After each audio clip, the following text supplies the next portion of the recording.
Good evening, ladies and gentlemen, and welcome to episode 15, big number, of the App Breakdown. Today, it's Christmas Day, and my cousins are playing Clash Royale, so I kind of got to do an episode on Clash Royale. Not only because of that, but also because games are not a specialty of mine. I play a lot, I study them a lot, but I have limited experience. And there's a few things in just app design in general that games have really mastered better than social apps or productivity apps or any kind of apps in the world. And so I want to take a closer look to learn a lot about it, and hopefully you can learn something too. So let's jump into Clash Royale. I have opened the app before, but I don't think I have played on this account. I have played maybe 1 or 2 games with my cousins, so I know the basics of it. But today I'm going to be more interested in the UI and how they guide me in certain animations than I am on the gameplay itself. I'm not a gameplay specialist, and I'm not trying to be. So as we open the app here, we see that I have played this game before. So I already have 4 out of 20 on the top left there. There's a few things that are already done. I'm probably like midway through the tutorial. First thing that jumps out, there's a button that is much brighter than everything else. And there's the clicker for you to go on it. And this is one of the things that I want to highlight as games really mastering better than apps, is this notion of tutorial / progressive disclosure / just guidance of the user. Because usually when you download a new app, let's say you download WhatsApp, or you download Snapchat, or you download Instagram, they sort of guide you into the first things that they want you to do, like invite a friend or add your first follower, all of that. But they usually don't block the rest of the UI. And this is something that games do. Like here, for example, the UI is not blocked per se. Like you can still tap on other things, but they're clearly always just directing you to one thing and one thing only. And this is basically them saying, okay, do this, otherwise there's going to be no value in the game whatsoever. And this serves 2 purposes. First, they've for sure tested this with data, and they know that users who do this have the most retention on the app long term. So they're just guiding you through the ideal funnel. And then second, they're making sure you understand. Because one of the worst things as a user of a new app is landing on the app and then having no idea what is going on. And this is also what happens with most apps. So games do this very well. Let's actually click battle here. You also have a little tooltip, win battles for more rewards, but you know I'm not a fan of tooltips. So click battle. There's a loading screen. Loading screens are kind of acceptable in games, but if an app shows me a loading screen when I tap on a button, I'm gonna give them the blurred middle finger. So here we have basically a tutorial. They're showing me the UI appearing one by one and literally hand-holding me through everything. So I'm placing my first giant monster, whatever, I don't know what these are called here. But as you can see, it's guiding me through every little interaction, and he's leaving nothing to be explained, basically. It's just like, you're seeing this. I'm gonna put audio. Wait, there's no audio? Really weird. Okay. There probably is audio, but there's some problem with my phone. I'm gonna unmute. Okay. I just had to unmute. Okay, and they show more tutorials here. Once again, another animation to just show you how to do things. Yep, cool animations. Okay, it's showing me my first crown on the right. You see that the UI of the crowns on the right hadn't even appeared before when it was showing 0. So again, going back to the notion of progressive disclosure, games, and particularly popular games, they don't show you anything that you don't actually need to see right now. They wait for it. So destroy the remaining targets. Okay, I'm guessing now they don't show the animations anymore. So this is something that I know how to do now. Just gonna place a few things here. I have no idea how to play this game properly, so don't judge me. And let's continue playing here. See what happens when I win my first game. Okay, the UI on the side shows again. Crowns for me. Let's put some giant here. I'm guessing that's good. Archer. So what do we have at the bottom? We have the cards. We have the mana / stamina / whatever. It's a very common concept in games. And we have what's next. But again, I'm not really interested in gameplay. I'm more interested in what is actually the UI. Okay, I just want to finish this game here to see what happens after that and go back to the menus. Let's put a night. Okay, let's speed up to the part where I actually destroyed the tower. Okay, I'm gonna destroy the tower now. You see I won my last crown. They show the UI on the side again. And we have this winning animation. And I want to pause here, because this is another good example of something that games do a lot better than the vast majority of the apps, which is rewarding screens. So you've just done something that is good, that the game wants you to do, that you want to feel good about, and so they give you a proper animation, a proper illustration, a proper celebration scheme to match that. And this, for example, a good place where usually an app will ask you to share something to a friend or share something to a network, basically boast about it and actually spread the app because of that. In this case, they give you a reward, this little box here. Let's tap it, daily battle reward, okay, and click okay. Again, a loading screen, and we have a loot box here. So loot boxes are basically gambling. People are addicted to gambling. I don't need to explain that. For example, here you see I have to tap 3 times to open the box.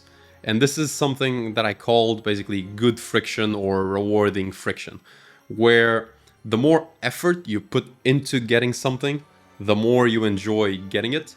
And so this is, of course, a worthless thing in the game. So they could just put it in my inventory. They could just tell me, hey, this has been put in your inventory. They could even not tell me anything because there's no like inherited value on the item that I'm about to receive. But by putting it in a little box, by making good animations out of it, by saying that it's a daily reward for me to come every day, and by making me tap 3 times and have this friction to open the box, now I want the box a lot more than if it was just dropped in my inventory. So they're basically creating this notion of daily scarcity and this notion of friction, tapping 3 times to open the box, to actually make me care about the box, because otherwise I would not. I don't even know what's here. Okay, let's tap it. Oh, we actually have to tap 4 times. Boom. Cool animation. I get a card that I can play. Upgrade available. And we see... Let's go back to this little thing that we saw. When I clicked on the card, I had never gotten the card before, so I don't know where cards are. I don't know if there's an inventory because I'm a new user. I don't know anything. So when I earn the card, you see the little animation of the card going into one of the specific items of the tab bar. And now I know where cards are stored. Now, if I want to see that card, I will know where to tap, and therefore they've just told me where my inventory is, without having to write about it, without having to give a big explanation. They just put the card there. Animation. Animation is often the best form of just teaching, of education. And now that I've won my first battle, they prompt me to choose my player name. Let's go with my Twitter handle. Oh, it's taken. So we're just gonna do this. Voila. All right, so they want me to play again, basically just go into more battles. This time we're not gonna do that. If I tap anywhere on the screen, you notice here, it will just give me the tooltip again. But we're not gonna go into more battles now. We're gonna go into the inventory. So where the card went. Very good transition here with everything preloaded. If you notice, I go to the inventory, the bottom tab doesn't move, the top information doesn't move at all, doesn't flash, there's just the back that slides, and it helps you build a great mental model of the navigation of the app. Now you know they're side by side, and everything is preloaded. So you come here, you know exactly where to go. Oh, interesting approach. So I'm here now, and I still see the bottom tab, but if I interact with one of the cards, you'll notice that the bottom tab disappears and there's an OK button. And now there's more color on the page and I can actually interact with it. Okay, interesting. And within this page, we have decks and we have collections. Again, they're really trying to force me to just go to the battle. We're not gonna do that. But we're gonna go to the battle screen and just look at the rest of the UI. So at the top we have my level, my coins, my points. So all of the things that they want me to care about, therefore they are on literally every screen. It's just like, hey, look at these things. Okay, not every screen, not on clans and not on the last one. So if we come back here, we also have my username. We have the notion that I have no clan, so they want me to join a clan by making it obvious that I do not have one. It's also a good way to get people to do things is to show them that they have not done it. Because for example, if no clan was not here on the top left, I would not know that I'm supposed to join a clan. And I'm guessing that if I go to public lists of people, it's also going to say who's on a clan and who's not on a clan, so that you know that publicly you have no clan. Therefore, you don't want to look stupid. You don't want to look like a lonely loser. So you're going to join a clan. And that's probably good for the game metrics. Next to that, we have icons, complete tutorial acts. Oh, so you only get social features once you complete the tutorial. Again, that notion of progressive disclosure. We have news Royale. I did not know this existed. It might not be loading because okay, yeah, it was just not loading. My internet here is not great. Okay, interesting. So these are just like articles, news, videos about Clash Royale. Okay, so it's like you want entertainment about the game you're playing, you can do this. And there's a menu for battle log, leaderboards, TV Royale, settings, training camp. Let's go to leaderboards actually. I'm very interested in leaderboards. Let's let it load here. We have a global leaderboard and a local leaderboard. I'm not sure what the local leaderboard means. Judging by the names, it's probably just Portugal. But I wish it was a bit more granular in terms of like my social circle within 5 kilometers, within my level, within Portugal, all of that. But it's cool that there's both. And yeah, I was right. So you see here the name of the person or of the user and no clan or YouTube or all of that. So they're really incentivizing you to just pick a clan. I really love their badge design. It's very nice. Let's go into light bulb here. See what our profile looks like. Okay, they have a very weird design choice here where profiles and leaderboards and also other screens actually do not occupy the full screen and are just this tiny thing that looks like it was made for part of a desktop computer. This is an example of something that apps do better than most mobile games. It's just like, why not just use the entire screen for this? And we have achievements of this person. If we tap the achievements, we see what they refer to. Okay, and again, not great design for this pop-up thing. We have their level. Battles won, trophy road, ranked. Okay, so it's basically all the stats. Their decks. Okay, it's a shame that I don't actually know what some of these things mean because they're probably interesting. It's why they're trying to push for it, but I'm just a noob at Clash Royale. Judge me. Okay, let's go into clans, so top clans. Let's go what a clan looks like in the middle. These design choices are just so weird. Why not take up the entire screen with these things? Like, they're basically taking as much space as an iPhone 4 when this is an iPhone 14. Okay, let's go back. So if we go here to, where do we want to go next? To the bottom left, we have the shop. So my shop is locked, so I cannot do that. Let's go to collections and explore collections a little bit more. So here we can upgrade we can upgrade cards, or we can remove them from the deck. In this case, let's hit upgrade. See what that looks like. We have here the rarity of the cards, how they work, and we can upgrade, confirm. Cool rewarding animation. And it's back there. And again, teaching you where levels go. So in this case, I think I just increased my level by 6 points for doing this action. Let's tap on my level here on the top left to see what that actually looks like. Okay, yeah, so we have here the little progression.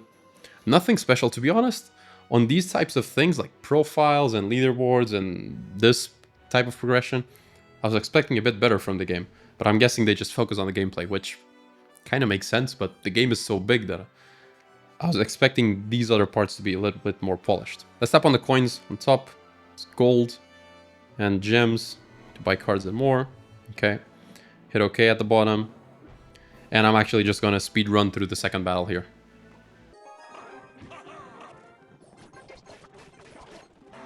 Okay, so and I just won the second game. Let's see what kind of UI I have unlocked now.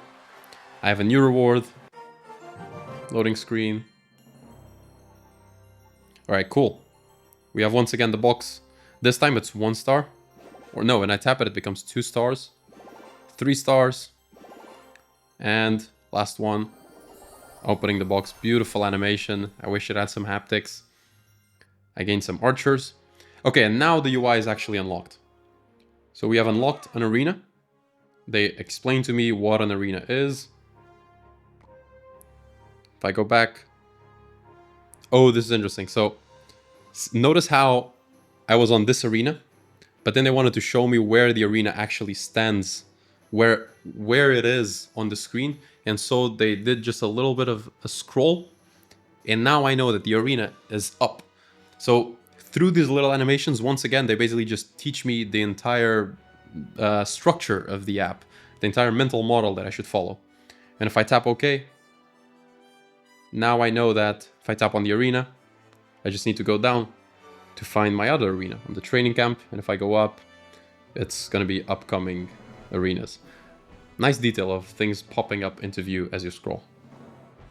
Okay, cool. So now that I have the rest of the UI unlocked, let's actually click on the little treasures here. One of them is popping, it's clearly calling my attention. So let's hit that. And click here. Okay, so this is something that they want me to do. It's basically explaining to me what I have to do to unlock these cards. Now, something that games and apps in general are quite bad at is calling your attention to multiple different things at the same time. So for example, now I finished the onboarding and I should know what to do next straight away. But at the top, I have a new banner that I don't know what it is, this green thing. And I have the pass Royale that seems locked, so I want to click there. And I have a 1 and in the cards here.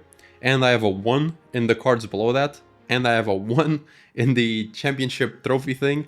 And I have a box jumping. So they're like 1, 2, 3, 4... Whoa. 1, 2, 3, 4, 5, 6 things. Plus the battle button calling for my attention. I don't really know where to go. Let's click here on my deck. And pull down. It's still there, so it did not get dismissed. Once again, here I click. The 1 did not get dismissed, so I don't actually know what that is. It's probably this new thing.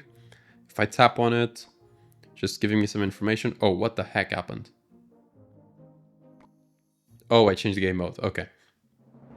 Change game mode. If I go back, it's normal now. And here I have a 3. So on the collections, there's a 3. Here there's a 3. I have to tap on like 3 different places to go back. And it's still there. Okay, so they don't do a perfect job of badging by any means. Because I would expect to know when a badge goes away and when it does not go away. Of course, I'm doing it very fast, so it's a hard thing to do, but I wish it worked better. Okay, let's actually go on clans now. Click show. Once again, they're not using the full screen. Even with search, for example, with search, look at how much real estate there is for actual search results. Not a lot. Let's click on Pippa. The keyboard is up, so I cannot actually see most things. Okay. And on the background, we have clans in the water. I'm guessing this is like a cool visualization of the clans, but I'm not very familiar with it. All right, what else do we have here? We have the collections here, menus, menu systems. Nothing too fancy. Market. Okay, so if there's one thing, let's focus on the market for a minute. If there's one thing that mobile games, especially casual mobile games, do very well, is monetization. These things print money. Basically, if you want to build monetization, Don't look at the apps on Twitter that say that they're doing like 100K MRR or 20,000 MRR or whatever. Look at mobile games, because mobile games actually print money with actual profit margins instead of these Twitter apps that most of them are actually going bankrupt, but you don't know about it. Let's click the emote market, see what they have here. Oh wow, an emote is like $6.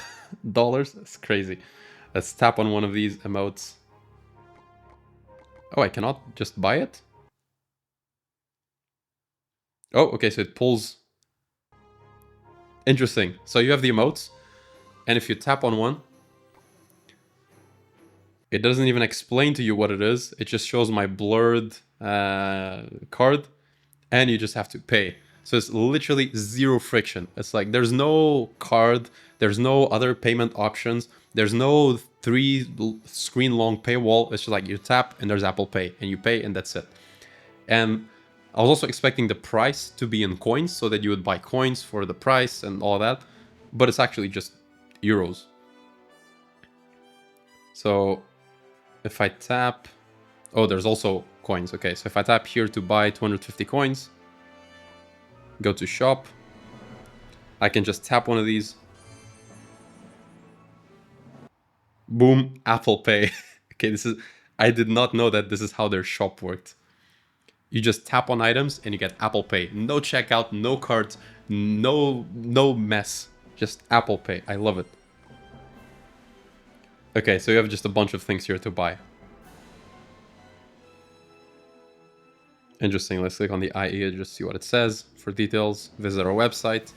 Yeah, of course, nobody's going to visit the website. It's basically very easy to see how you can spend a lot of money on these games.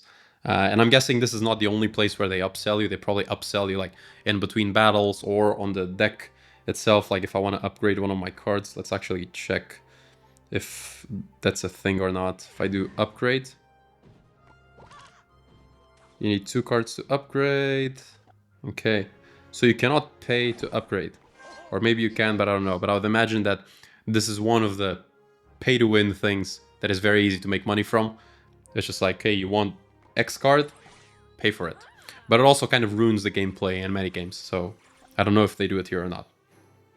Okay, and something else while we're on this page, something else that I want to ramble a bit about is just how much better games are at doing animations compared to regular apps. Because on regular apps, you're often fighting to do a micro interaction, or you want to do something very simple and you can't do it, or you have no animations at all. And part of it is good because most apps are utilitarian, so you just want them to be fast. The best animation is no animation, the best loading is no loading. I am all for that. But when you want to do something more fun, it's usually hard on apps, or you have to implement Arrive, which is a great tool, but it doesn't allow the 3D-ness of it, or not as much as you can do in games. And so, to me, it feels a lot like apps and games live in these 2 completely separate development worlds, where on games you can pretty much do anything. You have the little chest jumping here, you have the animation in the middle. If I tap it, it just stays on screen. It's just one screen and UI comes from the bottom. No separate pages. If I click OK, it goes back. I come here to the side. There's boats going on the water. And all of these things are running simultaneously. They're running at the same time. Where in an app, in most apps, this is pretty much impossible to achieve, just because they're built very different from a technical perspective. So I actually wish most apps were done like games, because the amount of detail in animations, the amount of funny things you can get out of it is just very satisfying. And also the load times are better than a lot of apps. Like there's no loading between pages, there's no loading states most often. So it's just very good. Of course, there are loading screens, and I don't want loading screens on apps, so there's always pros and cons. But in general, I'd love to see more apps built like games so that you can do more fun things. But yeah, I think we're going to cut it here. We have seen great animations. We have seen progressive disclosure. We have seen the shop, the very good shop. And we've just seen what fun design looks like. These are the kinds of things you can do on any app, even though they seem restricted to games. Games and apps are not that different, especially if they're entertainment apps. But But yeah, I'll peace out.